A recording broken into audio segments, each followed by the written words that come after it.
অটোটা এসে বাড়ির গেটের সামনে থামতেই নাসিরা পারভিন খুব দ্রুত নেমে বাড়ির ভেতর ঢুকলেন। পারলে হয়তো চলন্ত অটো থেকে লাফ দিতেন। তুলি ঘুমন্ত ঈশানকে তুষারের কোলে তুলে দিয়ে নিজেও নাসিরা পারভিনের পেছনে পেছনে ঢুকল। নাসিরা পারভিন তিলোর নাম ধরে ডাকতে ডাকতে বাড়ির ভেতরে ঢুকে দরজা খোলা পেয়ে একটা স্বস্তির নিঃশ্বাস ফেললেন। নিশ্চিত হলেন তিলো বাড়ি ফিরেছে। তিনি তিলোর রুমে ঢুকে দেখেন ও অন্ধকারে চুপচাপ বসে আছে। খানিকটা রাগ হল ওনার এটা ভেবে যে এই সন্ধ্যায় বাড়ির দরজা হাট করে খোলা রেখে অরক্ষিত অবস্থায় বসে আছে ও। নাসিরা পারভিন ওর দিকে এগিয়ে এসে বললেন, কাউকে কিছু না বলে এভাবে চলে আসো কোনো আক্কেলে? ফোন বন্ধ করে রেখেছ কেন?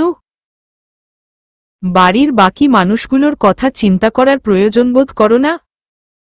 তিলো ওনার এই কথার প্রত্যুত্তরে কিছু না বলে বলল, আমাকে একা ছেড়ে দাও মা। নাসিরা পারভিন ওর কথায় সন্তুষ্ট হতে না পেরে চিৎকার করে বললেন, এক একজন এক এক ঢং শুরু করেছে। বাড়িতে হচ্ছেটা কি? একজন হুট করে বিয়ে ভেঙে দেবে, একজন হুট করেই সবার সামনে মান সম্মানের কিছুই বাকি রাখবে না, একজন তাতে আবার সায় দেবে। বলি এতই যখন বিয়ে করার ইচ্ছা তো তার পরিবারকে বলুক। আমার মেয়ের বিয়ে ভেঙে ন্যাকামি করার কি? নাসিরা পারভিন কথাটা শেষ করার আগেই তিলো হুট করে উঠে দাঁড়িয়ে চিৎকার করে উঠল, আমাকে একা থাকতে দিতে বলেছি তোমাদের, কেন বিরক্ত করছ? আমার মতামতের কোনো মূল্য আছে তোমাদের কাছে? বলো আমাকে, আছে কোনো দাম? এই কয়েকদিন ধরে সব কথা আমাকে নিয়ে হচ্ছে, কিন্তু কেউ একবারও আমাকে কিছু জিজ্ঞাসা করার প্রয়োজন বোধ করো না তোমরা। মামা আমাকে জিজ্ঞাসা করেছে কাউকে দেখানোর আগে, মেনে নিয়েছি, তবুও মেনে নিয়েছি। হুট করে ওরা আংটি পরিয়ে গেল, তাও মেনে নিয়েছি। অবশেষে রেজা সাহেবকে বিয়ে করতে মত দিয়েছি। এখন আবার এই নাটক কেন? তিলো প্রথম কথাগুলো চিৎকার করে বললেও কথা বলতে বলতে নাসিরা পারভিনের দিকে তাকিয়ে গলার স্বর নামিয়ে ফেলল। একটু বেশি বাড়াবাড়ি হয়ে যাচ্ছে, এটা ওর বোধগম্য হল। নাসিরা পারভিন স্তব্ধ হয়ে দাঁড়িয়ে আছেন। তুলি দরজার সামনে ঠেস দিয়ে দাঁড়িয়ে তিলোর অগ্নিমূর্তিটা দেখে ভীষণ অবাক হয়ে গিয়েছে। তিলো কখনো এতটা জোরে কথা বলে না। নরম মেয়ে বলে এলাকায় একটা সুনামও আছে। কোনো দিন কেউ ওকে ওর বাবা মায়ের সাথে জোর গলায় কথা বলতে শোনেনি। শুধু বাবা মা কেন, ও তো তুলি তুষারের সাথেও খুব একটা ঝগড়া বাঁধায় না। কখনো বাঁধলেও প্রথমেই নিজের হার মেনে নেয় ঝামেলা এড়িয়ে যেতে। আজকে ওকে এরূপে ঠিক মানিয়ে উঠতে পারছেন না নাসিরা পারভিন। তিলো কয়েক মুহূর্ত চুপ করে চোখ বন্ধ করে থেকে নিজেকে সামলে নিল। গলা চিরে গিয়েছে ইতিমধ্যে। জোরে একটা শ্বাস নিয়ে চোখ মেলে নাসিরা পারভিনের দিকে তাকিয়ে বলল, আমিও মানুষ আম্মা, আর জীবনটা আমার। দেখতে খারাপ বলে যার যা খুশি তাই করতে পারে না আমার সাথে। নাসিরা পারভিনের গলা ধরে এসেছে। মেয়ের থেকে অনাকাঙ্ক্ষিত আচরণটা ওনাকে আঘাত করেছে। উনি নাক টেনে বললেন, তোমার রেজার সাথে বিয়েটা ভেঙে গিয়েছে তিল, তাই তোমার বাবা অরিকের সাথে তোমার বিয়ে দেওয়ার সিদ্ধান্ত নিয়েছেন। তিলো শান্ত কণ্ঠে বলল, এবার আমার সিদ্ধান্ত আমাকে নিতে দাও প্লিজ। নাসিরা পারভিন আরও কিছু বললেন, তবে তিলো সেদিকে কর্ণপাত না করে বারান্দায় গিয়ে বসল। নাসিরা পারভিন বুঝতে পারলেন এখন আর কোনো কথায় কাজ হবে না।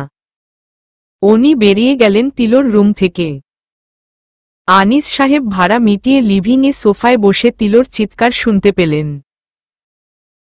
কিন্তু তিনি আর ঝামেলা বাড়াতে চাইলেন না, এখন কথায় কথা বাড়তেই থাকবে।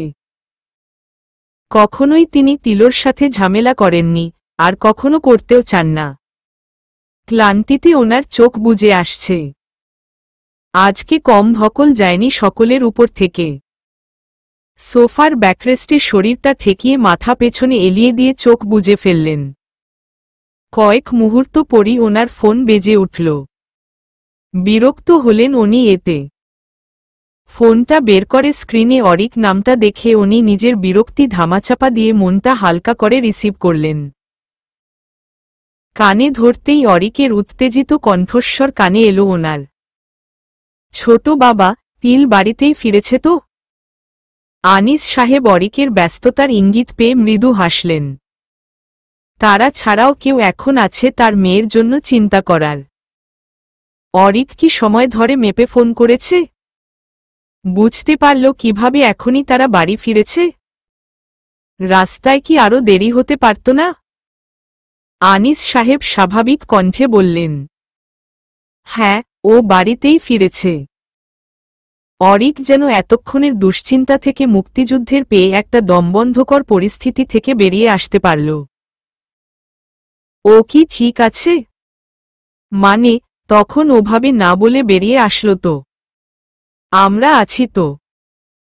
তুমি দুশ্চিন্তা করো না। ওহ, ঠিক আছে, রাখছি তাহলে। অরিক এবার নিজের সংকোচ ভেঙে বলল, আহ, ছোট বাবা। বলো।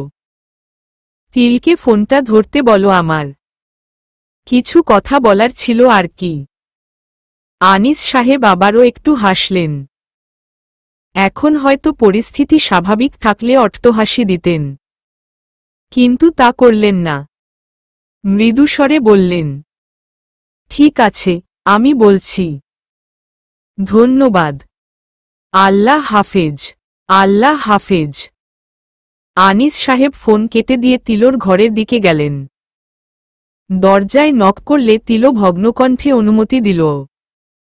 আনিস সাহেব ওকে ঘরে কোথাও দেখলেন না। উনি বারান্দায় গিয়ে দাঁড়ালেন। তিলো নিচে থাকা তোশকটার উপর বসে দেওয়ালে মাথা ঠেকিয়ে রেখেছে। আনিস সাহেব কোনো কিছু না ভেবেই ওর পাশে মেঝেতে আসন দিয়ে বসে পড়লেন।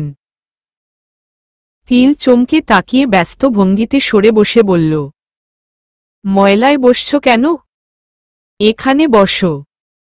আনিস সাহেব হাতের ইশারায় বোঝালেন যে উনি ওখানেই ঠিক আছেন। তিলো আর কিছু বলল না। কিছুক্ষণ দুজনের মাঝেই নীরবতা বিরাজ করল। নীরবতা ভেঙে আনিস সাহেবই বললেন, তোর কি অরিককে পছন্দ না? তিলো দীর্ঘ একটা নিঃশ্বাস ফেলে বলল, এই বিষয়টা বাদ দেওয়া যায় না? ছোট মা, এমন তো না যে তুমি রেজা সাহেবকে ভালোবেসে বিয়ে করছিলে। বিয়েটা পারিবারিকভাবে ঠিক করা হয়েছে। সংসারটা মানিয়ে চলতে চলতেই একসময় মায়া থেকে ভালোবাসা জন্ম নিত। অরিককেও ধরে নাও, পরিবার থেকেই ঠিক করা হয়েছে তোমার জন্য। তিলো দেওয়ালে মাথা ঠেকিয়ে চোখ বুজে বলল, আম্মার সাথে তোমার শুরুটা অন্যরকম ছিল, তাই না? তুলি আপু বা আমার হতে যাওয়ার মতো না, সেটা বলতে পারো। বিয়ে পরবর্তী শুরুটা অন্যরকম হলেও একদম শুরুটা খুব সহজ ছিল না। তোমার দাদিকে তো চেনই। তোমার মায়ের নাকটা বোচা বলে বেশ কথা শুনিয়েছেন। তিলো হুট করে হেসে দিল। ওর দাদির আচরণগুলো ওর কাছে অদ্ভুত লাগে। মহিলা নিজে সুন্দরী বলে বাকিদের খুঁত নিয়ে উঠে পড়ে লেগে যান। এই কুঁচকে যাওয়া চামড়াও তার সৌন্দর্য, সেই চামড়ার ভাজে ভাজে। দেখলেই বোঝা যায় যৌবনে আগুন ছড়ানো রূপ ছিল তার। সেই রূপের আগুনে চোখ ঝলসে অন্ধ হয়ে তিলোর দাদু তাকে বিয়ে করেন। মহিলার অহংকারী ভাবটা তার চোখে তখন বাঁধেনি। পরিস্থিতি স্বাভাবিক হতে হাসি অত্যন্ত কার্যকর একটা পদ্ধতি। তিলোকে হাসতে দেখে আনিস সাহেব মনে পুনরায় জোর ফিরে পেয়ে বললেন, ফোনটা অন করো, আর অরিকের সাথে একটু কথা বলো। আমার সময় প্রয়োজন আব্বু। সময় পাবে তুমি, অনেক সময় পাবে ভাবার। এখন ছেলেটা দুশ্চিন্তায় আছে। ওর সাথে একটু কথা বলো।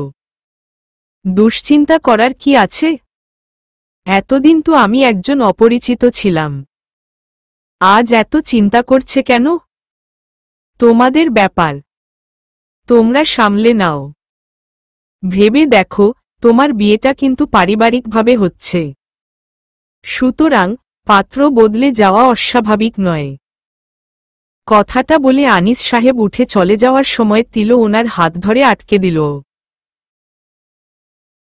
আনিস সাহেব ওর দিকে তাকাতেই ও নিজের হাতের অনামিকা থেকে রেজাদের বাড়ি থেকে পরিয়ে দেওয়া আংটিটা খুলে ওনার হাতে তুলে দিয়ে বলল, ওনাদের ফিরিয়ে দিও এটা। এখন এটা আমাদের মাঝে মূল্যহীন। আনিস সাহেব একবার আংটিটার দিকে তাকিয়ে দেখলেন। তেমন কোনো প্রতিক্রিয়া দেখালেন না এ বিষয়ে।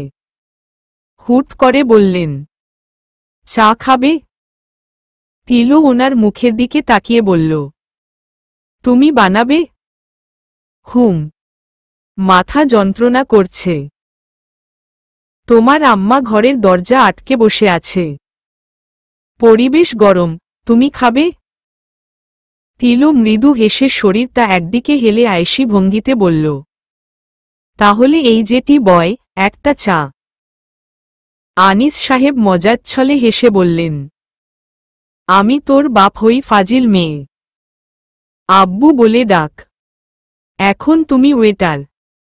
গো গো। ওয়ানটি প্লিজটি বয়। আনিস সাহেব এবারও মজার ছলে ওকে মারার ভঙ্গি করে হাসতে হাসতে বেরিয়ে গেলেন। তিলো নিজের আটকে রাখা নিঃশ্বাসটা ছাড়ল। অনেক ভেবেচিন্তে তিলো রাতে ফোন করল অরিককে।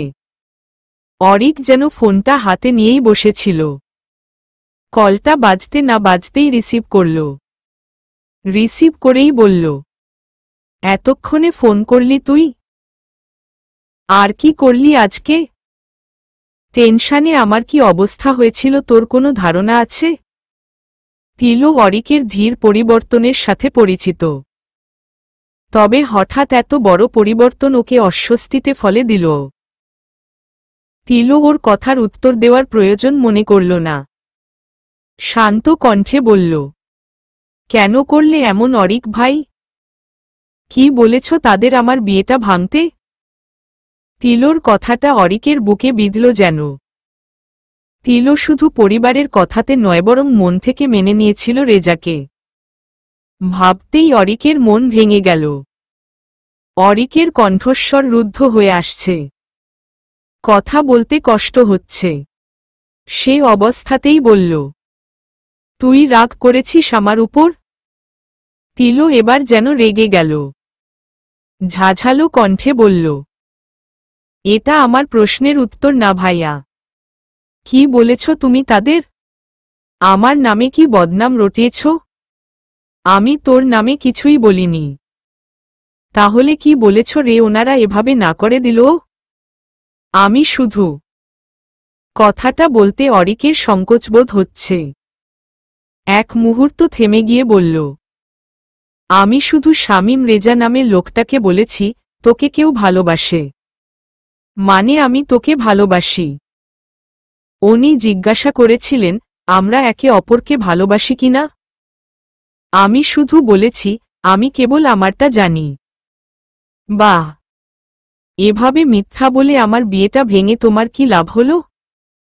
অরিক ব্যস্ত ভঙ্গিতে বলল, তিল আমি মিথ্যা বলিনি।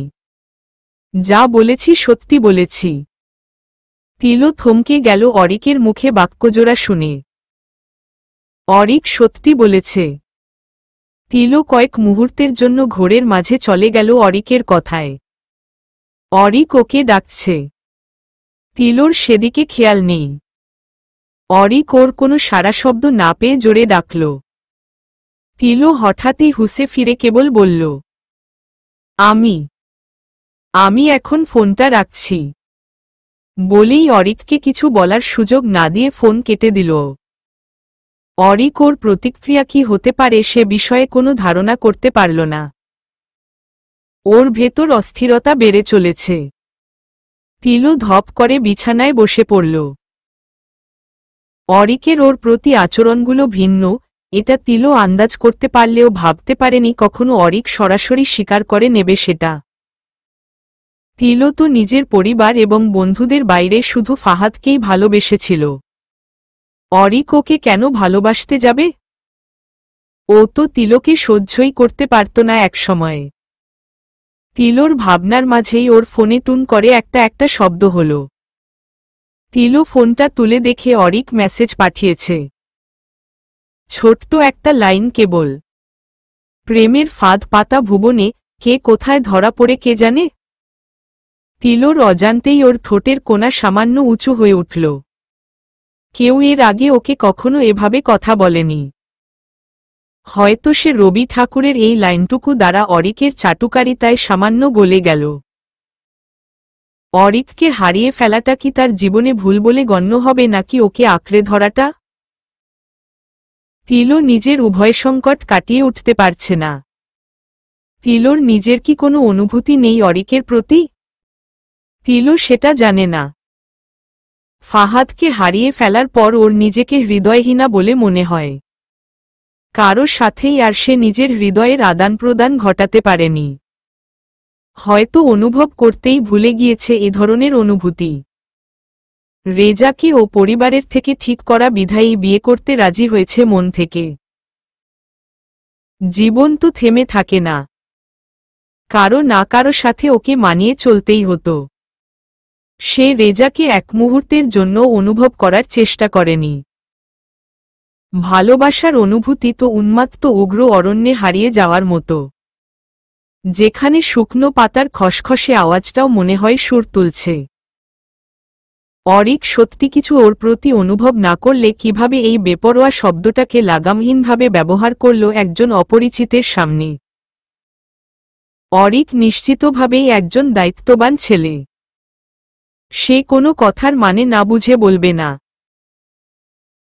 অরিককে রেজার মতো একজন অপরিচিত ধরেই কি সব নতুন করে গুছিয়ে নেওয়া যায় না? অরিক তিলোর থেকে মেসেজটার উত্তর আশা করছে না ঠিকই, তবে ওর তীব্র আকাঙ্ক্ষা জাগছে তিলো কিছু বলুক সে সম্পর্কে আর ও শুনুক। অরিকের তিলোর প্রতি অনুভূতিটা বুঝে উঠতে সময় লেগেছে। ভালোবাসা আর ভালো লাগার মধ্যে পার্থক্য হয়তো এটাই যে অরিক কোনোভাবেই বলতে পারে না কোথা থেকে ঠিক ও তিলোকে ভালোবাসতে শুরু করেছে। শুধু জানে ও বাসে, খুব বেশিই হয়তো। কেন বাসে, কি কারণে বাসে ও ব্যাখ্যা করতে ব্যর্থ। যদি হয়ে থাকে এটা হঠাৎ, তবে হঠাৎই। যদি এর সূত্রপাত আরও অনেক আগে হয়ে থাকে তবে অনেক আগে থেকেই। আগে কোনোভাবে হয়তো না। অরিকের ক্ষেত্রে এটা হঠাৎ, ভার্সিটিতে দেখার পর থেকে। ধীরে ধীরে ওর আচরণ, অনুভূতি বদলেছে ওর অজান্তেই। তবে তিলোর বিয়ে ঠিক হয়েছে শুনে আমূল পরিবর্তন এসে গিয়েছিল রাতারাতি। সবটা বুঝতেও সময় লেগেছে ঠিকই, তবে কেবল এক সপ্তাহের মাঝেই ওর কাছে তিলো নামটা অপরিহার্য হয়ে উঠেছে। অরিকের তিলোকে ভালোবাসার কথা না, তবে হয়ে গিয়েছে এটা, কেবলই হয়ে গিয়েছে। তিলোর বিয়ে হয়ে যাবে শুনে নিজের ভেতরের যন্ত্রণাটার নাম ও খুব তাড়াতাড়ি দিতে পেরেছে। বুঝতে পেরেছে এটা একটা অনুভূতি যাকে সকলে বলে থাকে ভালোবাসা। একটা উচ্ছৃঙ্খল শব্দ, যেরকমটা ও আগে কখনো কারো প্রতি অনুভব করেনি। যখনই বুঝতে পেরেছে আসলে কিরকম অনুভূত হয় একজন ভালোবাসার মানুষকে হারাতে, অরিক তিলোর ফাহাদের বিয়ে হয়ে যাওয়ার সময়কার অনুভূতিটা অনুভব করল, যেটা ও সেই সময় একদম হেসে অতিরঞ্জিত একটা বিষয় মনে করে উড়িয়ে দিয়েছিল। অরিক বুঝতে পারল তিলো ওর থেকে আরও কঠিন হৃদয়ের একজন মানুষ, কারণ সে সেই সময়টা কাটিয়ে উঠে এসেছে। অরিক বুঝতে পারল তার দুর্বলতা, সে কখনো পারবে না সেটা। বিষয়টা লজ্জাজনক হলেও অরিক সেই লজ্জায় লজ্জিত হতে রাজি। ও সরাসরি রেজা সাহেবকে গিয়ে বলে এসেছে। দ্বিধায় ছিল লোকটা বিয়েটা ভাঙবে কিনা, কারণ ও বিয়ে ভাঙতে বলেনি। শুধু নিজের অনুভূতি জানিয়েছিল। ভেবেছিল হয়তো এরপর ওর পালা তিলোর জায়গায় নিজেকে দেখার জন্য। কিন্তু সেটা হয়নি। রেজা সাহেব অরিকের অনুভূতিকে সম্মান করে। ভালোবাসলে আচরণগুলো হয়ে ওঠে ঠিক সেই শব্দটার মতোই পরোয়াহীন এবং উন্মাদনায় পরিপূর্ণ। বেখেয়ালি। তিলো সে রাতে ঘুমাতে পারেনি। কেবলই বিছানায় এপাশ ওপাশ করেছে। কি বলল তখন অরিক? কথাটা বারবার মস্তিষ্কের মাঝে ছোটাছুটি করেই চলেছে। সত্যিই সে এটা বলেছে? ওর যেন বিশ্বাসই হচ্ছে না। তিলো বুঝতে পারছে ও ফেঁসে গিয়েছে। এখনো চলেছে, কিন্তু নিজেকে থামাতেও পারছে না। নিজেকে একবার হ্যাংলা মনে হচ্ছে তো একবার মনে হচ্ছে এটা শুধু কারো প্রতি সম্মান বা নিজের প্রতি একটা সম্মান। যে তাকে সম্মান করবে তাকে মেনে নেওয়াটাও তো পরোক্ষভাবে নিজেকে সম্মান করা। আনিস সাহেব নাসিরা পারভিনের রাগ ভাঙাতে নানা উপায় বের করছেন।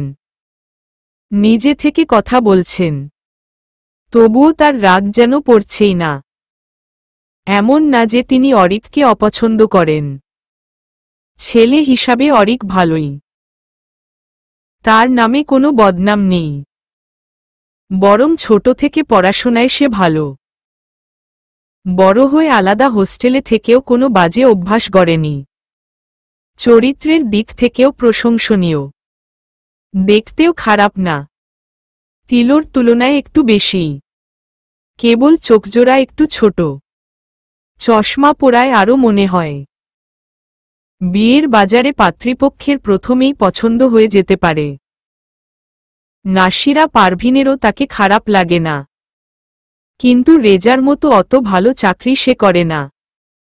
ওই পেশার একটা ছেলেকে তার মেয়ে ইতিমধ্যে প্রত্যাশা করে। সেখানে কলেজের প্রফেসর অরিকের বিষয়ে নাসিরা পারভিনের মনটা খুঁতখুত করছে। সাথে ফাহমিদা বেগমের বিষয়টা তো আছেই। পরদিন তিলো কিছু না ভেবেই সকাল সকাল বাড়ি থেকে বেরিয়ে পড়ল। আজ ভার্সিটি যাবে না সে। সকালে ডাইনিংয়ে খাবার গোছানোই পেয়েছে। নাসিরা পারভিন রেগে আছেন বিধায় রান্না করে রেখে চলে গিয়েছেন নিজের রুমে। কাউকে গুছিয়ে দেওয়ার প্রয়োজন বোধ করছেন না। তিলো একবার তুষারের রুমের দরজা ঠেলে উকি মেরে দেখল আনিস সাহেব তুষারের সাথে ঘুমিয়েছেন রাতে। তিলো ঠোঁট টিপে হেসে দিল। ওর মা রাতে ওনাকে ঘরে ঢুকতে দেননি। তিলো নাসিরা পারভিনের এই কাজটায় বেশ মজা পায়। এবার দেখতে পায়নি ও কি হয়েছে। তবে প্রতিবার দেখে রুমের দরজার বাইরে আনিস সাহেব দাঁড়িয়ে আছেন আর নাসিরা পারভিন ওনার বালিশ কম্বল ছুঁড়ে ওনার উপর ফেলছেন। উনি সেগুলো হাতে ধরে সামলাতে ব্যস্ত আর এদিকে মুখ থেকে নাসিরা পারভিনকে নাসু নাসু ডেকে মাঝে মাঝে ক্ষমা চান তো মাঝে মাঝে তার ভুলটা বোঝাতে থাকেন। তিলোর অদ্ভুত লাগে এটা ভেবে যে ওনারা এত বছর পরও কম বয়সী নতুন দম্পতির মতো ঠোকাঠুকি ধরনের ঝগড়া বাঁধান। তবে নাসিরা পারভিন কোনো দিনও ঝগড়া করে বাপের বাড়ি চলে যাননি। ওনার কথা হচ্ছে এটা ওনার স্বামীর বাড়ি মানে ওনার বাড়ি। ঝগড়া করে চলে যাবেন কেন? চলে যাবেন, আবার ঝগড়া মিটে গেলে মাথা নিচু করে ঢুকতে বিব্রতবোধ হবে না? তার কি আত্মসম্মান নেই? গেলে আনিস সাহেব যেতে পারেন। আনিস সাহেব যেতেনও। নিজের বাবার বাড়ি চলে যেতেন। ঝগড়া মিটে গেলে নিজেই আবার ফিরে আসতেন। নাসিরা পারভিন কখনো আসতে বলতেন না। তিলো পুরান কথাগুলো চিন্তা করতে করতেই একটা অ্যাপার্টমেন্ট ভবনের সামনে এসে রিকশা থামালো। ও একদমই নিশ্চিত নয় যে অরিক আদৌ বাড়িতে আছে কিনা। খুব ভোরে ফিরোজকে বলে ও অরিকের ঠিকানা জোগাড় করেছে। ফিরোজ কলেজের পিয়নকে 200 টাকা দিতেই সে অরিকের ঠিকানাটা ফাইল ঘেটে বের করে দিয়েছে।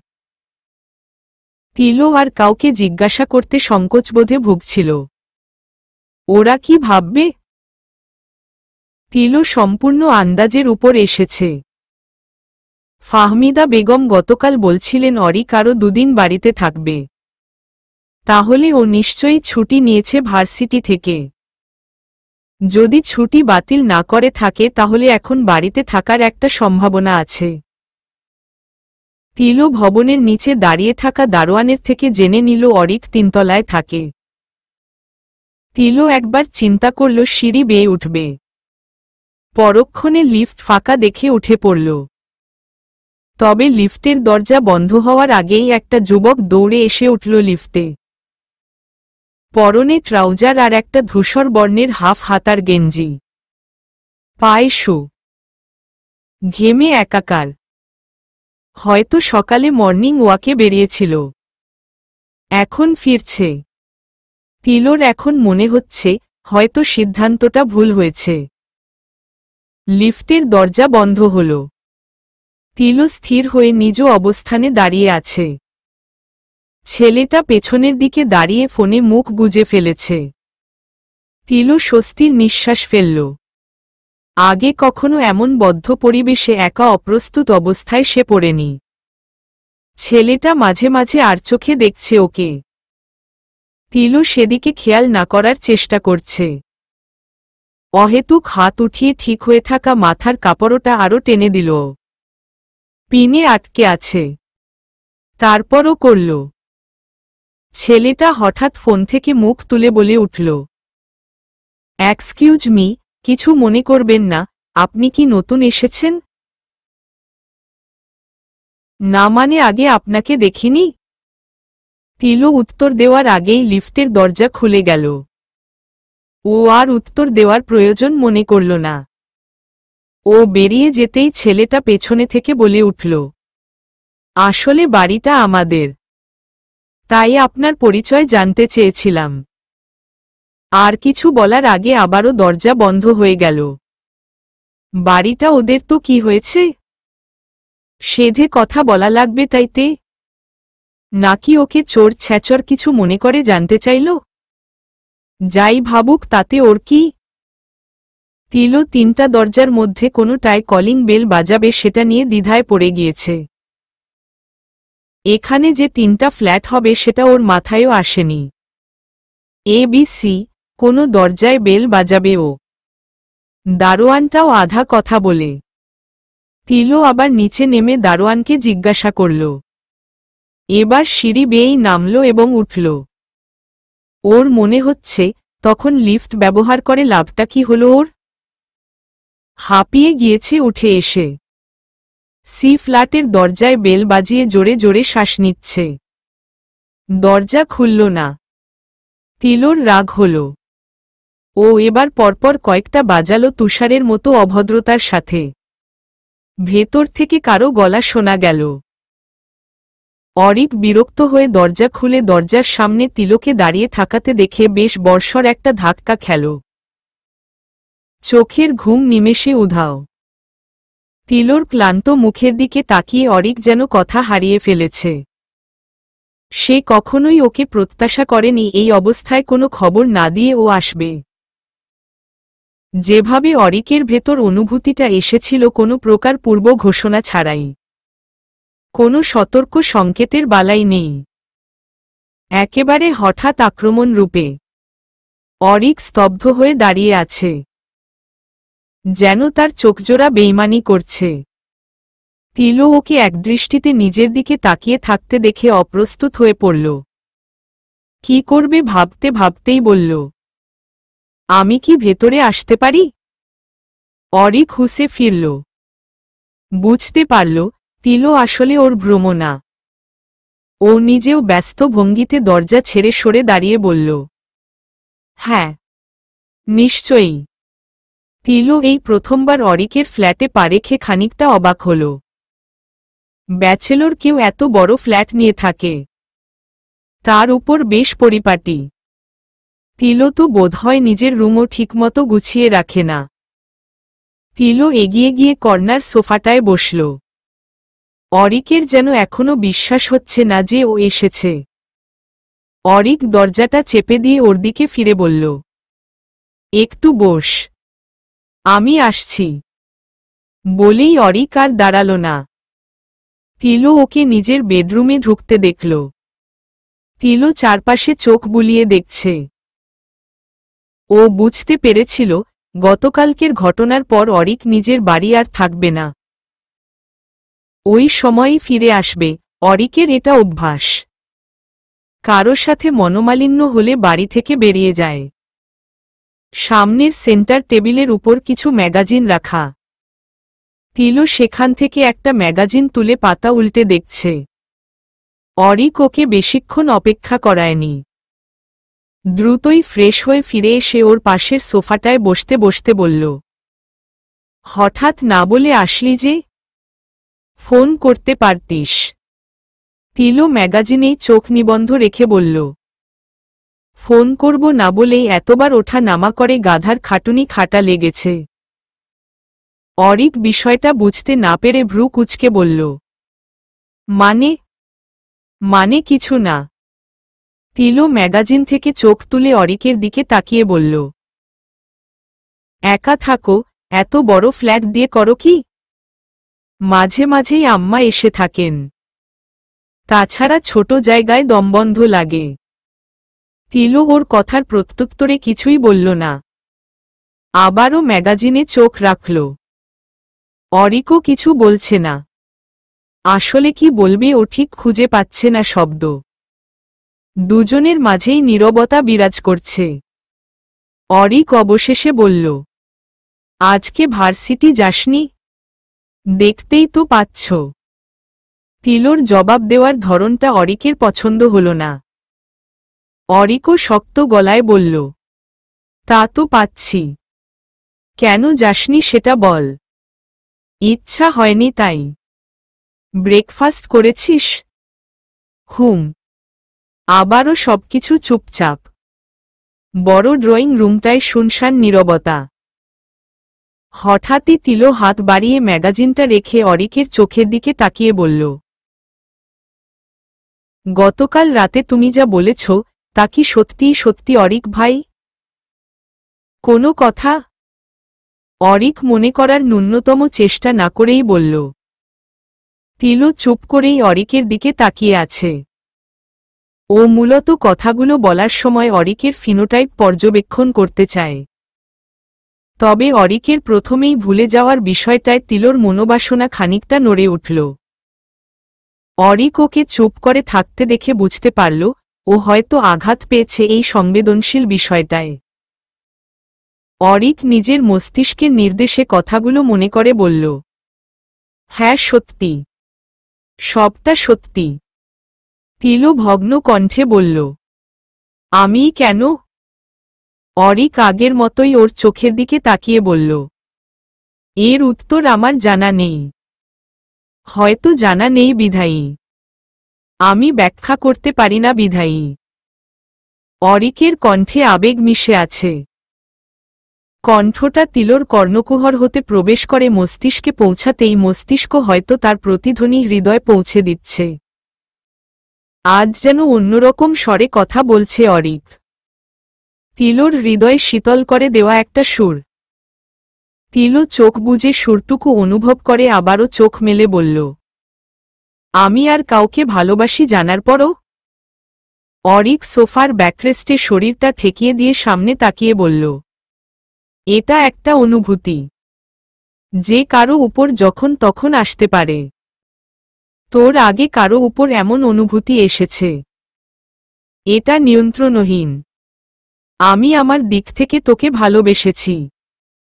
আর তুই আর কাউকে। এতে কার দোষ আছে? তুই আমার থেকে ভালোবাসা পাওয়ার যোগ্য বিধায় আমি ভালোবেসেছি। আর কেউ তোর চোখে মনে হয়েছে তোর ভালোবাসা পাওয়ার যোগ্য, যদিও সে নয়। যদি বলি তোমাকে আর কেউ ভালোবাসে, সেটাও তার বিষয়। আমি তার থেকে পাওয়ার যোগ্য বিধায়। তিলো আরও কিছু সময় চুপ করে থেকে তারপর বলল, আমি যদি তোমার প্রস্তাব প্রত্যাখ্যান করি? অরিক চকিতে ওর দিকে ফিরে তাকাল। ওর চোখে মুখে একরাশ হতাশা গ্রাস করে ফেলল মুহূর্তেই। কোনো মতে বলল, তুই সেটাই করবি? যদি করি? হ্যাঁ করব। এটা তোর ব্যক্তিগত সিদ্ধান্ত। তোর জীবন, তোরও মতামত রয়েছে। পরিশেষে সংসারটা তুই করবি। জোর করে আর কাউকে খুশি করতে নিজেকে বলি দেওয়াটা বোকামি। জীবন একটাই, আর এর দৈর্ঘ্যটাও বেশি না। নিজের জীবনকে গুরুত্ব দিতে শিখতে হয়। তোমার মায়ের কথা কি তুমি একবারও ভাববে না? কোনো বুদ্ধিতে তুমি তার সামনে গতকাল অতগুলো কথা বললে? তিল, আমি এইমাত্র কি বললাম? নিজের জীবনে গুরুত্ব দিতে শিখতে হয়। একটা জীবনে তার মুখ চেয়ে আমি আমার নিজের কথা একবারও ভাবব না? এখন সবকিছু যে আমার ভাগ্যে থাকবে তার তো নয়। তবে তার দাবি করতে দোষ কোথায়? সংসার আমি করব, সে তো নয়। তুমি সত্যিই বলেছিলে কালকে? তিলো অবিশ্বাসের সুরে কথাটা আবারও জিজ্ঞাসা করল। অরিক একই প্রশ্নে বিরক্ত না হয়ে বরং মুখে প্রশান্তিমূলক একটা হাসি ফুটিয়ে বলল, একদম সত্যি। তিলো যেন স্বস্তি পেল। ও আর বসল না সেখানে। তড়িৎ বেগে উঠে দাঁড়িয়ে দরজার দিকে এগিয়ে গেল। অরিক ওর আকস্মাৎ আচরণে হকচকিয়ে গিয়েছে। বুঝে উঠতেই তিলোর নাম ধরে ডাকল কয়েকবার। তিলো যেতে যেতেই বলল, আমার দেরি হয়ে যাচ্ছে, আমি আসছি। অরিক নিশ্চিত ও এখন পরিস্থিতি থেকে পালাতেই কথাটা বলল। তিলো চলে গেল। অরিক জানতেও পারল না আসলে তিলো কি সিদ্ধান্ত দেবে। তিলো অরিকের ফ্ল্যাট থেকে বেরিয়ে যেন হাঁপ ছেড়ে বাঁচল। গতকালকের পর থেকেই অরিকের সামনে দাঁড়াতে ওর কেমন অস্বস্তি বোধ হয়। এটা কি অরিকের গতকালকের কথাগুলোর জন্যই? তিলোর সেটাই মনে হয়। ও দ্রুত একটা রিকশা ঠিক করে বাড়ি ফিরে এলো। দরজায় কলিং বেল বাজিয়ে দাঁড়িয়ে থাকাটাও যেন ওর কাছে অনন্তকালের অপেক্ষা মনে হচ্ছে। তুলি দরজা খুলে দিল। তিলো খুব দ্রুতই ঘরে ঢুকল। আনিস সাহেব অফিসে মনে পড়তেই তিলোর মনটা খারাপ হয়ে গেল। ও নাসিরা পারভিনের কাছে গিয়েই জানালো যে ও অরিককে বিয়ে করতে রাজি। নাসিরা পারভিন তিলোর এই হুটহাট সিদ্ধান্ত নেওয়ার বিষয়টা সম্পর্কে অবগত হলেও আজ বেশ বিরক্ত এতে তিনি। তিলো বরাবরই হুটহাট সিদ্ধান্ত নেওয়া মেয়ে। সকলে তাই মনে করে। তবে একটা সিদ্ধান্ত নেওয়ার আগে তিলো কতটা চিন্তা করে নেয় সেটা কেবল ওই জানে। সিদ্ধান্ত ভুল হলেও এরপর আরও বদলাতে চায় না। তিলোর ঘোষণার পর খুব বেশি সময় লাগেনি ওদের বিয়ের কথাবার্তা এগিয়ে যেতে। ফাহমিদা বেগমের আপত্তি সত্ত্বেও সেটা এগিয়ে চলেছে। তিলোর বন্ধুদের খবরটা জানানোয় সকলেই খুশি হলেও মনে হল না অনি খুব বেশি খুশি হয়েছে বলে। কিন্তু সেটা সে প্রকাশ করতে নারাজ। ইতিমধ্যে আত্মীয় স্বজনদের দাওয়াত দেওয়াও শুরু হয়ে গিয়েছে। একটা মর্যাদাপূর্ণ গতিতে তিলো এবং অরিকের সম্পর্কটারও উন্নতি ঘটছে। তুলির সাথে সম্পর্কটাও কিছুটা সহজ হয়ে উঠেছে তিলোর। তুলি ফোনে একটা নাম্বার ডায়াল করে হাতে নিয়ে বসে আছে। কলটা করবে কি করবে না ভেবে উভয় সংকটে পড়েছে। খুব ইচ্ছা করছে মানুষটার সাথে কথা বলতে, আবার দ্বিধাদ্বন্দ্বে ভুগছে বিষয়টা আদৌ ঠিক হবে কিনা ভেবে। পাশে ঘুমিয়ে থাকা ঈশানের মুখের দিকে তাকিয়ে দীর্ঘ একটা নিঃশ্বাস ফেলে খুব তাড়াতাড়ি নিজের দ্বিধাদ্বন্দ্ব কাটিয়ে উঠল সে। কল করল নাম্বারটায়। কানে ধরে টুউ টুউ শব্দটা যতবারই ওর কানে যাচ্ছে ততবারই শরীরের ভেতর একটা শিহরণ খেলে চলেছে। একটা আতঙ্ক। এই বুঝি ফোনটা তুলে সেই চিরচেনা কণ্ঠটা হ্যালো বলে উঠবে। তখন সে কিভাবে কথা বলবে? আনিস সাহেব বলেছিলেন তিনি কথা বলে তিলোর বিয়েতে নিমন্ত্রণ করবেন। তুলি আগ বাড়িয়ে সেই দায়িত্ব নিজের কাঁধে তুলে নিয়েছে। এছাড়া কি করত সে? খুব বেশি ইচ্ছা করছিল একটা অজুহাত পেতে তার সাথে কথা বলার। তাকে কি সবকিছু বলে দেওয়া উচিত নয়? যে কারণে সব গোপন করেছিল, একটা ভুল করে হাজারবার মিথ্যা বলে সেটা ঢাকতে চেয়েছিল, সেই কারণটাই তো নেই। সংসারটা তো টিকল না। অন্যায় করেছে সে, ঘোরতর পাপ। একবার করেছিল, এরপর বারবার। সইতে না পারলেও সইতে হচ্ছে তাকে। তুলির ভাবনার মাঝেই ওপাশ থেকে কাঙ্ক্ষিত কণ্ঠটা বলে উঠল, আসসালামু আলাইকুম। কে বলছেন? তুলির কণ্ঠ আটকে গিয়েছে। কথা বলতে গিয়েও বলতে পারছে না। ভাষা হারিয়ে ফেলেছে যেন। এটা কি সম্ভব ভাষার বাইরে বসবাস করা? ও হয়তো করছে। ওর গবেট মাথা, তুষারের দেওয়া উপমা, পুরোপুরি শূন্য হয়ে গিয়েছে। ও অনুভব করল যেন সে ঈশানের মতোই কথা বলতে জানে না। তিলোর তুলির সাথে কথা বলতে ওর রুমেই তখন আসছিল। এটা অনেকটাই কাকতালীয় একটা ঘটনা, যেমনটা প্রায়শই হয়ে থাকে। তুলিকে ফোনটা কানে ধরে বসে থাকতে দেখে তিলো নিজে ওর রুমের দরজায় দাঁড়িয়ে গেল। আড়িপাতা খারাপ অভ্যাস ও জানে, তারপরও মাঝে মাঝে ও নিজের কৌতূহল দমিয়ে রাখতে পারে না। তুলিকে কিছু বলতে না দেখে অপর পাশ থেকে আবারও বলে উঠল, হ্যালো, কে বলছেন? কথা বলুন। তুলির চোখজোড়া ইতিমধ্যে ওর হৃদয় গভীরের আবেগ প্রকাশ করতে যথেষ্ট ছিল। ভরে উঠেছে নোনা পানিতে। সে পলক ফেলতেই পানির রেখা তার সরু নাকটার দুপাশের হালকা ফোলা ফর্সা গাল দুটোই গড়িয়ে গেল। তুলি বহু চেষ্টার পর শব্দ সাজিয়ে মুখ ফুটে বলতে সক্ষম হল। সালামের উত্তরটা আরও দিল না। আমি তুলি, ইমন। তুলি নামটা শুনে ইমনের মেজাজটা ঠিক থাকল না। তবে এখন সে অফিসে আছে বিধায় ফোনেই চিৎকার করে কিছু বলল না। চোয়াল শক্ত করে ফোনটা কেটে দিতে নিতেই হয়তো তুলি ওর প্রতিক্রিয়া বুঝতে পারল। আসলে এখন এটাই ও প্রত্যাশা করে। তুলি ব্যস্ত ভঙ্গিতে বলল, ফোনটা কেটো না, প্লিজ। একটু কথা বলতে দাও আমায়। ইমন গলার স্বর খাদে নামিয়ে ফিসফিসিয়ে বলল, তোমার মতো নোংরা মেয়ের সাথে আমার কোনো কথা নেই। তোমার কণ্ঠ শুনতেও আমার রুচিতে বাজছে। দ্বিতীয়বার আমাকে ফোন করার স্পর্ধা দেখাবে না। ভুলে যেও না আমাদের ডিভোর্স হয়ে গিয়েছে। খুব শীঘ্রই আমি আবারও বিয়ে করছি। ইমন আবারও বিয়ে করবে শুনে তুলির ভেতরটা একেবারে ভেঙে গেল। যেন চামড়াটা ঠিক রেখে তার নিচে ওর শরীরটাকেও ভেজা কাপড়ের মতো নিঙড়ে দিল। তুলি নিজেকে সামলে বলল, আমি আমার সপক্ষে যুক্তি দেখাতে তোমাকে ফোন করিনি ইমন। সামনের মাসে তিলের বিয়ে। তুমি পরিবার নিয়ে এসো। আব্বু যাবে তোমার বাড়িতে নিমন্ত্রণ করতে। প্লিজ তাকে উল্টোপাল্টা কিছু বলে অপমান করো না। ইমন যেন তাচ্ছিল্যের হাসি দিল। এরপর বলল, কেন? তোমার বাবাকে এখনো তোমার সুকীর্তির কথা বলনি? আমাদের চেনো না তুমি? আমরা আমাদের চিরশত্রুকেও বাড়িতে আসলে অপমান করি না। কথাটা কি হবে, আমি যা করেছি সেটা বলো না? তুলি নাক টেনে বলল, হ্যাঁ সেটাই। নিজের কথা লুকিয়ে তাহলে বোনকে বিয়ে দিয়েই দিচ্ছ।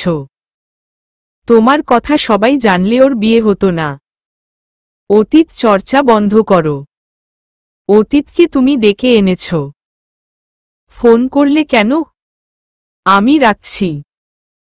আর দয়া করে বিরক্ত করো না। কথাটা বলেই ইমন ফোন কেটে দিল।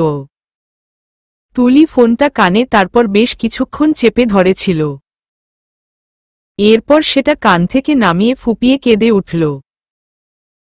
তবে সাথে সাথেই কান্নার শব্দ থামিয়ে দিতে হলো ঈশানের ঘুমের ব্যাঘাত ঘটতে পারে সেটা চিন্তা করে। তিলো কখনোই কাউকে সান্ত্বনা দিতে জানে না। সবচেয়ে বেশি যেটা পারে তা হল কারো দুঃখে সমব্যথী হয়ে তার সাথে কান্না করা। ওর এখনো মনে পড়ে, ও যখন পঞ্চম শ্রেণীতে ছিল তখন অনির দাদি মারা যায়। অনিমা ওর দাদি বলতে অজ্ঞান। খুব বেশি ভালোবাসত তাকে। দাদির হাতেই মানুষ বলতে গেলে। রাতে ঘুমাতো দাদির সাথে।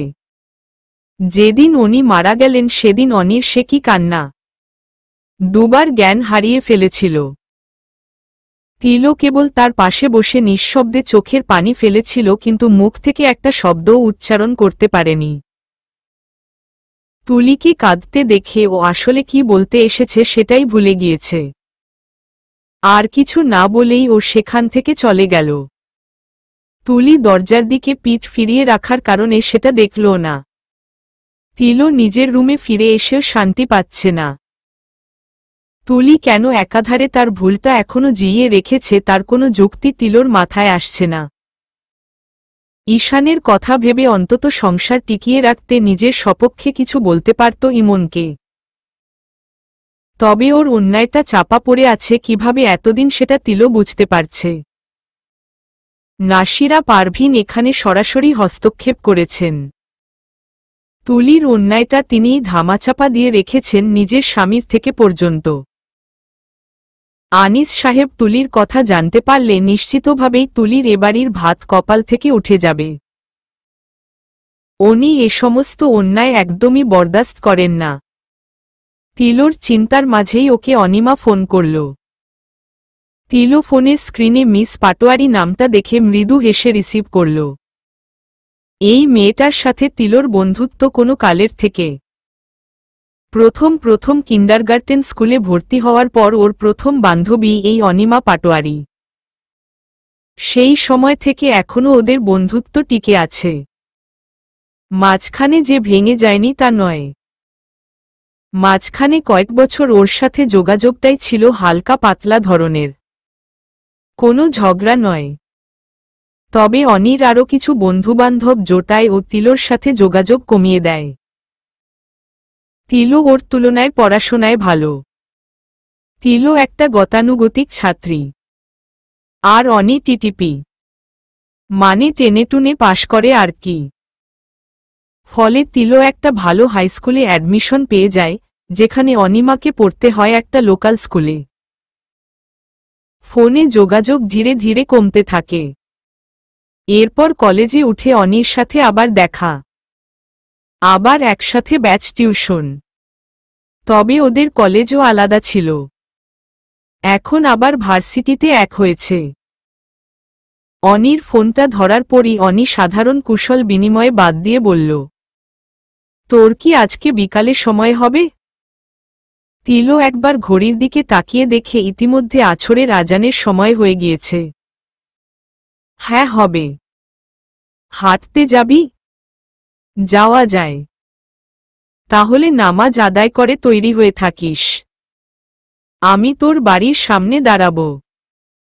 আর হ্যাঁ, মোড়ের মাথার দোকানটায় চা খাব। তিলোর উত্তরের অপেক্ষা না করে অনি ফোন কেটে দিল।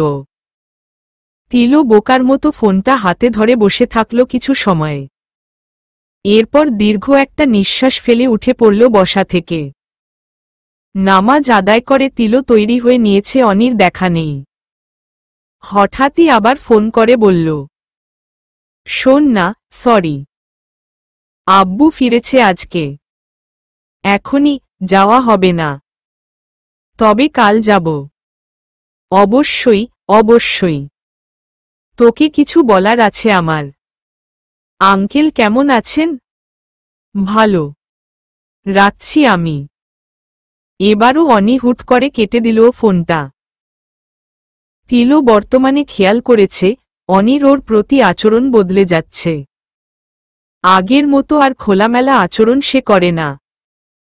ফোন কম দেয়, কথা কম বলে, হুটহাট সিদ্ধান্ত জানিয়ে আবার নিজেই পরিবর্তন করে।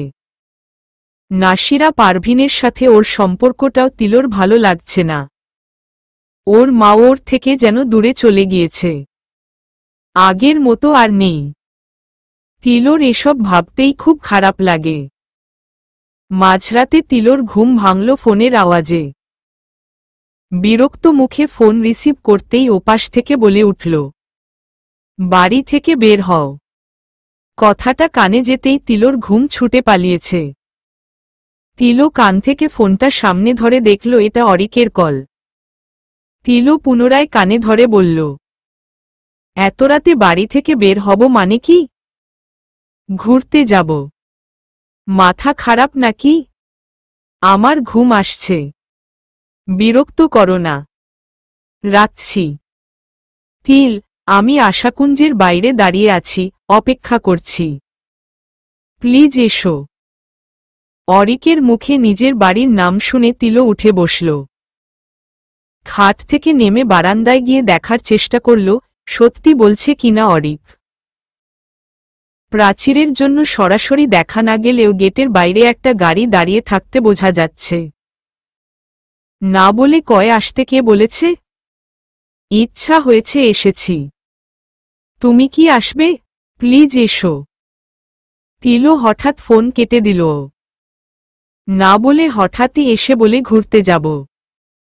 এটা যে পরোক্ষভাবে জোর করা সেটা তিলো বুঝতে পারছে। তিলো মানবতার খাতিরে না গিয়েও পারবে না। এত রাতে কষ্ট করে এসেছে।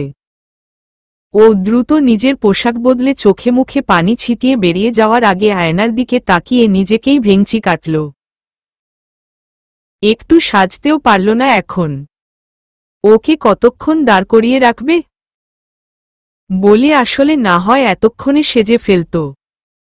তিলো রুম থেকে বেরিয়ে পা টিপে টিপে এগিয়ে গেল দরজার দিকে। ভেবেছিল কাউকে জানাবে না।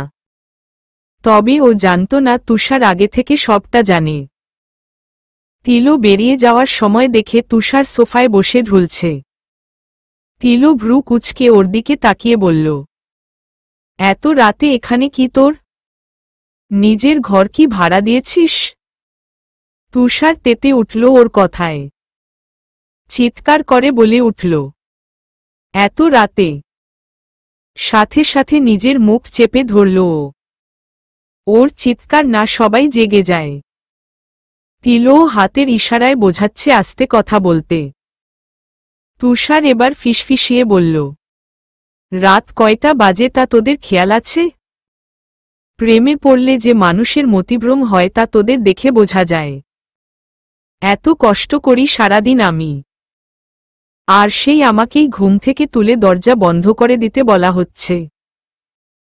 তাড়াতাড়ি বিদায় হ। আমি দরজা আটকে শুতে যাব। তিলো কিছু বলল না ওকে। এখন কিছু বললেই ও ঝগড়া বাঁধাবে। তিলো চুপচাপ দরজা খুলে বের হয়ে গেলে তুষার দরজাটা বন্ধ করে দিল। ধীর গতিতে গাড়িটা চলছে ভেজা রাস্তার বুক চিরে। মৃদু বিদেশি গানের সুর ভেসে আসছে যা পরিবেশের আবহটায় খানিকটুকু গাম্ভীর্যতা বজিয়ে রেখেছে। Wise men say, only fools rush in. But I can't help falling in love with you. Dark ভার্সনটায় কেবল এটুকুই বারবার আবৃত্তি করে চলেছে অদ্ভুত একটা মিউজিকের সাথে। তিলো অরিকের পাশের সিটে বসে বাইরে তাকিয়ে বলল, রাতে বৃষ্টি হয়েছিল। আমি টেরই পাইনি। অরিক ওর দিকে না তাকিয়েই বলল, মরার মতো ঘুমালে টের পাবে কিভাবে? তাও ঠিক। আবার দুজনের মাঝে নীরবতা। গানটা শেষ হতেই তিলো আবারও বলল, আমি ভেবেছিলাম তুমি এখন রবীন্দ্রসঙ্গীত ছাড়বে। ভ্রু কুঁচকে অরিক বলল, কেন? আসলে সেদিনের টেক্সটার কারণে। অরিক হেসে ফেলল, যাতে ছিল ও বোকা সেটা বোঝানোর ইঙ্গিত। হাসছ কেন? পছন্দ করো না তাকে? আসলে তার সৃষ্টিকর্মকে অবশ্যই পছন্দও করি এবং সাথে সাথে শ্রদ্ধাও করি, কিন্তু ব্যক্তি হিসাবে বলতে গেলে করি না। একজন গুণী মানুষের কর্মকে ভালোবাসলেই যে তাকে বাসতে হবে এমন কোনো কথা নেই। তার সৃষ্টির প্রতি অগাধ সম্মান আমার আছে, তবে তার প্রতি সম্মানের ঘাটতি তুমি আমার ভেতর পাবে। তিনি বাংলাদেশে তার শ্বশুরবাড়ি বেড়াতে এসে একটা পাগলি মহিলার সাথেও প্রেম করে গিয়েছেন। তিলো সিটের ব্যাকরেস্টে মাথা এলিয়ে দিয়ে চোখ বুজে কেবল হাসল। সেভাবেই বলল, তুমি কখনো প্রেম করনি? সে সুযোগ আগে আসেনি, এখন তো করছি। তিলো প্রত্যুত্তর করল না। কিছু সময় চুপ থেকে আবারও বলল, আমাদের প্রণয় ঘটিত সম্পর্কটা গভীর হচ্ছে, তাই না? শেষ পরিণতিটা কেমন? একটা মানানসই ঠিকঠাক পরিণতি নাকি হতাশাপূর্ণ গন্তব্য? সন্দেহ আছে? বলো না তুমি আমাকে বিশ্বাস করো না। কথাটা বললে সম্পূর্ণ অযৌক্তিক একটা কথা হবে, কারণ বিশ্বাস না করলে কখনোই তুমি এই সময়ে আমার সাথে বের হতে না। তাহলে পরিপূর্ণ বিশ্বাস রাখো, সবটা ঠিক হবে। তিলো চোখ মেলে অরিকের দিকে তাকিয়ে বলল, তাহলে আর কখনোই ভাইয়া ডাকা হচ্ছে না? আমি কি তোমার নাম ধরে ডাকব? কোনো সম্বোধন ছাড়া কথা বলা কষ্টকর। তুমি আমার থেকে বড়। তিলো অরিকের উত্তরের অপেক্ষায় আছে। অরিক কিছু সময় ভেবে বলল, নাম ধরেই ডাকো, তবে আম্মুর সামনে সামলে থেকো। তুমি সম্বোধন করছ।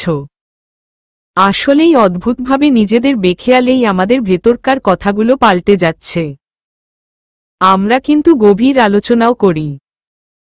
কথার ধরন পাল্টাচ্ছে, প্রকাশভঙ্গিমা পাল্টাচ্ছে, প্রসঙ্গ পাল্টাচ্ছে, হয়তো কণ্ঠটাও।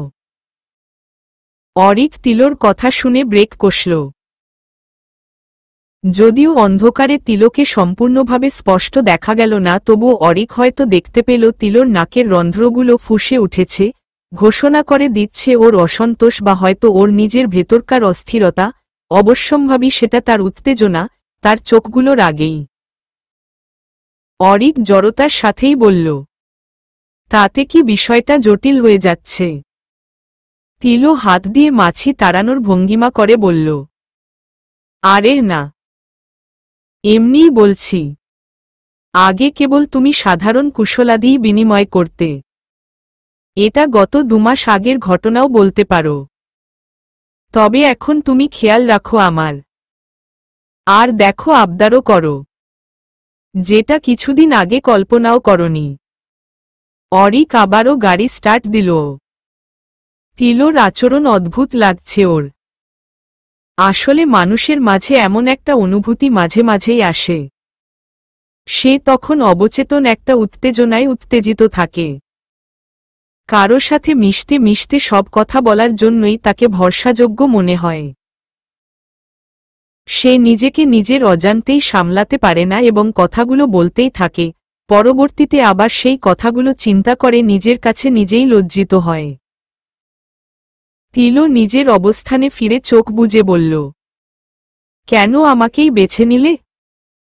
অনুভূতিটা সম্পূর্ণ পূর্ব ঘোষণা ছাড়াই যে কারো প্রতি যখন তখন তৈরি হতে পারে। নিয়ন্ত্রণের লাগামটা মালিকপক্ষ পরবর্তীতে পেলেও শুরুটা তার হাতে থাকে না। তোমার গোলগাল মুখ আর চোখের তীর্যকতা হয়তো আমার আসক্তির পঙ্কতিমালা। অরিকের কথাগুলো শুনে তিলো দীর্ঘ একটা নিঃশ্বাস ফেলল। তিলোত্তমার পিছে পিছে ঘোড়াটা অরিকের জন্য পরিকল্পনা মাফিক যায়নি। তার জন্য তিলোর হওয়া উচিত ছিল একটা সহজ বিজয় মাত্র। আরেকজন নারী যে তার বুদ্ধিমত্তায় আর ব্যক্তিত্বে বশীভূত হয়ে যাবে এবং নিজের হৃদয় ভঙ্গ হতে দেখবে। তিলো সেটা ছিল না বলেই হয়তো অরিক নিজের অজান্তে নিজের হৃদয় পেতে দিয়েছিল, যাকে তিলো চাইলে ভাঙতে পারবে বা চাইলে গ্রহণ করে নিজের হৃদয়ের পাশে আশ্রয় দেবে। তিলো লতার মতো জড়িয়ে জড়িয়ে ওকে বেয়ে উঠতে শুরু করেছে, পরিণত হয়েছে এক প্রকার বাধ্যবাধকতায়, প্রায় একটা আসক্তি। আসক্তিরও নিজস্ব পঙ্ক্তিমালা রয়েছে, ত্বক, ঘ্রাণ, চুল, মুখের গঠন, দাঁত, ভালোবাসার মানুষটার আঙুলের দৈর্ঘ্য, তার স্বভাব, তার চরিত্র, তার ব্যক্তিত্ব, তার হাঁটার ভঙ্গিমা, তার কথা বলার ভঙ্গিমা সহ অনেক কিছু। যে কোনো কিছু ভালো লেগেই আসক্তিতে পরিণত হতে পারে। হয়তো রোজ সকালে প্রিয়তমার হাতে তৈরি 1 কাপ চা, বা তার শব্দসহিত হাসি, বা সকালে ঘুম ভাঙাতে তার চুলের পানি। হতে পারে রাতে তাকে বুকে আশ্রয় দেওয়া, হতে পারে তার চুলের ঘ্রাণ নেওয়া, হতে পারে কাজে যাওয়ার আগে তার কপালে নিজের ওষ্ঠদয় ছুঁয়ে সে না বলা পর্যন্ত বিচ্ছিন্ন না করা। তোমাকে আমি কিছু বাজে কথা বলি? তিলো নিজের স্বকীয়তা বজিয়ে রেখে বলল। অরিক একটু থমকে বলল, পরে আফসোস না হলে বা ভেবে লজ্জা না পেলে বলো। আমি আসলে বাজে হয়ে যাচ্ছি। সবকিছুর একটা শুরু থাকে, সেটা কখনো প্রত্যক্ষ করা যায় তো কখনো যায় না। আমি বিশ্বাস করলাম তুমি আমার কিছু বৈশিষ্ট্যে নিজেকে হারিয়েছ। এখন পচা কথা বলি। আমি একজনকে চিনি, তার ছেলেবন্ধু তার একটা বৈশিষ্ট্য শুনে তাকে ভালোবাসার প্রস্তাব দিয়েছিল। জানো সেটা কি? সে আসলে দিনের একটা সময় পটিতে সম্পূর্ণ বিবস্ত্র হয়ে বসে বিড়ি টানত। মেয়েটা বিড়ি টানত হাই কমোডের উপর বসে।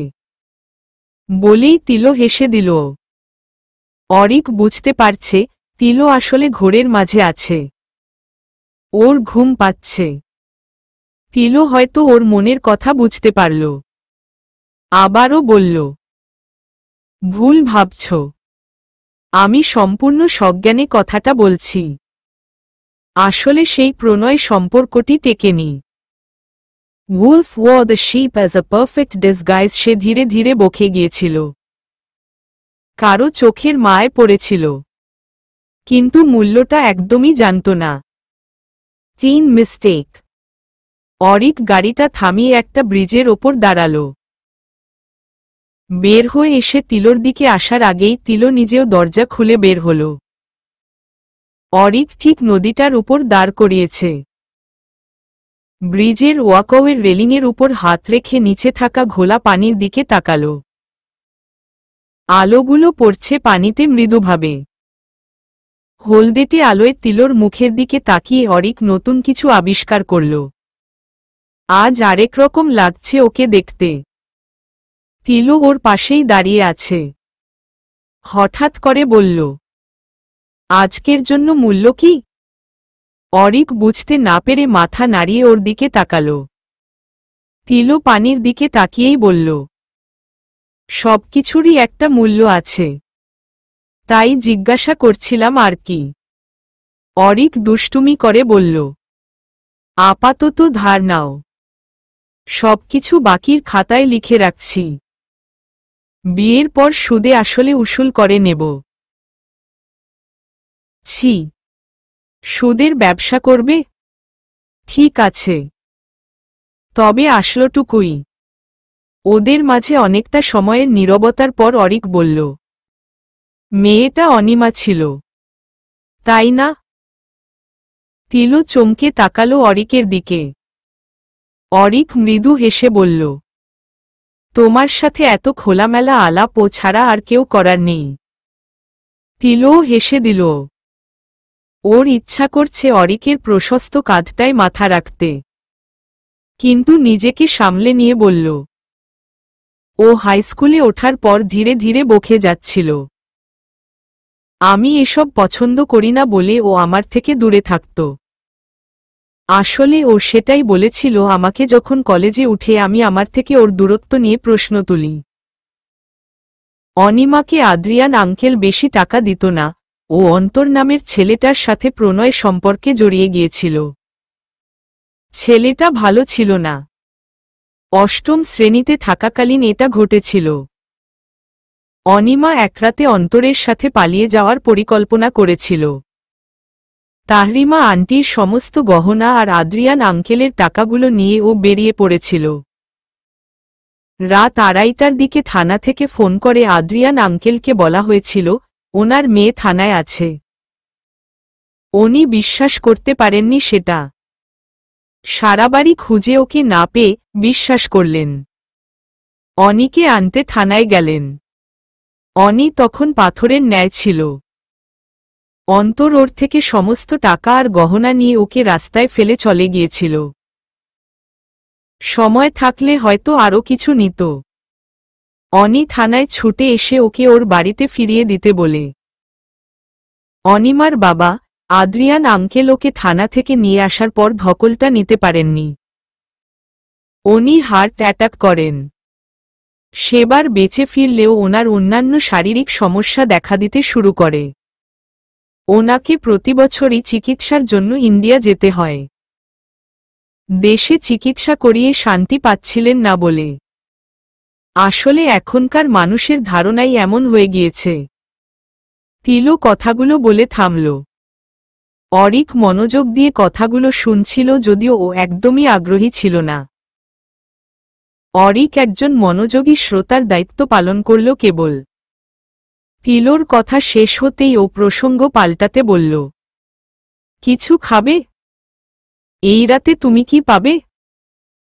ফার্মেসির দোকান আর হসপিটাল ছাড়া কনস্ট্রাকশন সাইটে কিছু চায়ের দোকান খোলা পেতে পারো, এখন মালামাল আসে বিধায়। আর হাইওয়ের পাশে ভাত রুটির হোটেল দূরপাল্লার যাত্রীদের জন্য। তাছাড়া আর কি আছে? চা খাবে? জানো, আজকে অনি বলছিল বাইরে বেরিয়ে চা খাওয়ার কথা। আমারও ইচ্ছা করছিল।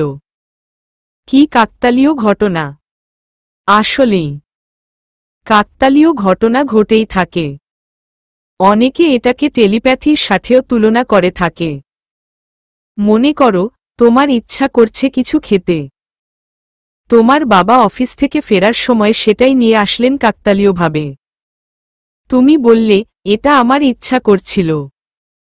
আর তোমার বাবা বলল, আমার হঠাৎই ইচ্ছা হলো। এমনই। তিলো ওর কথার প্রত্যুত্তরে কিছু বলল না। অনেকটা সময় সেখানে কাটিয়ে ওরা ফিরে আসার সময় একটা চায়ের দোকান খোলা পেয়ে চা খেল। তিলোর ব্যস্ততা ছিল বাড়ি ফেরার। কারণ ফজরের আজান দেওয়ার সময় হয়ে গিয়েছিল। ওর বাবা মা নিশ্চিতভাবেই এখন জেগে উঠবে। অরিক তিলোকে বাড়ির সামনে নামিয়ে দিয়ে আবারও তুষারকে ফোন করল। তুষার দরজা খুলে দিল চুপি চুপি এসে। সময়টা অরিকের ভালো কেটেছে। নতুনভাবে সে তিলোকে আবিষ্কার করেছে। কথা বলার মতো লোক পেলে তিলোও খুব কথা বলতে পারে। তিলো নিজের রুমে ঢোকার আগে তুলির রুম পার হয়ে যাওয়ার সময় তুলির রুম থেকে ওর কণ্ঠ শুনতে পেল ক্ষীণভাবে। তুলি কার্লোর সাথে উত্তেজিত হয়ে কথা বলছে। অপর কোনো কণ্ঠ শুনতে না পেয়ে বুঝতে পারল ও ফোনে কথা বলছে। তিলো না চাইতেও আড়ি পাতল। দরজায় কান ঠেকিয়ে দিল। তবে কোনো কথা স্পষ্ট শুনতে পেল না। কিন্তু তুলির ব্যস্ততায় পরিপূর্ণ কথায় বুঝতে পারল তুলি রেগে আছে। তিলো আর দাঁড়াল না। নিজের রুমে ফিরে আসল। সরাসরি ওকে জিজ্ঞাসা করার সিদ্ধান্ত নিল। চলবে।